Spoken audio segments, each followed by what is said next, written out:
ಈ ಸೌದತ್ತಿ ಕೋಟೆನ 1743 ಇಸ್ವಿನಲ್ಲಿ ಪ್ರಾರಂಭ ಮಾಡಿ 1751 ಇಸ್ವಿನಲ್ಲಿ ಮುಗಿಸಿದ್ರು.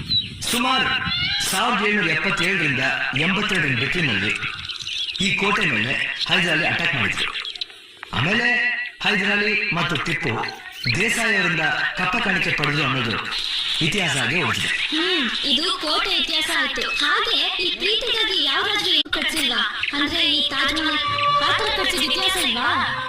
ಏನ್ ಚಿತ್ರ, ನಿಮ್ ಫ್ರೆಂಡ್ಗೆ ಲವ್ ಬಗ್ಗೆ ತುಂಬಾ ಇಂಟ್ರೆಸ್ಟ್ ಆಗಿದೆ. ಗಂಡಿಗೆ ಪ್ರೀತಿ ಅನ್ನೋದು ಒಂದು ಪಾರ್ಟ್ ಆದ್ರೆ ಹೆಣ್ಣಿಗೆ ಅದೇ ಇಂಪಾರ್ಟೆಂಟ್. ಅದೆಲ್ಲ ಬರೀ ಬಾಯಿ ಮಾತಷ್ಟೇ. ಈಗ ನೋಡಿ, ಪ್ರೇಮದ ಗುರ್ತಾಗಿ ತಾಜ್ ಮಹಲ್ ಕಟ್ಸಿದ್ ಯಾರು? ಶಾಜಹಾನ್ ಅನ್ನೋ ಗಂಡು.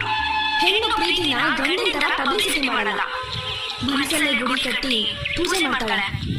ಅದ್ರ ಸಂದೇಶನ ಕಣ್ಣಲ್ಲೇ ಕಳಿಸ್ತಾಳೆ. ಆದ್ರೆ ನಮ್ಮ ಪಲ್ಲು ಎವ್ರಿ ಇಯರ್ ವ್ಯಾಲೆಂಟೈನ್ ಡೇ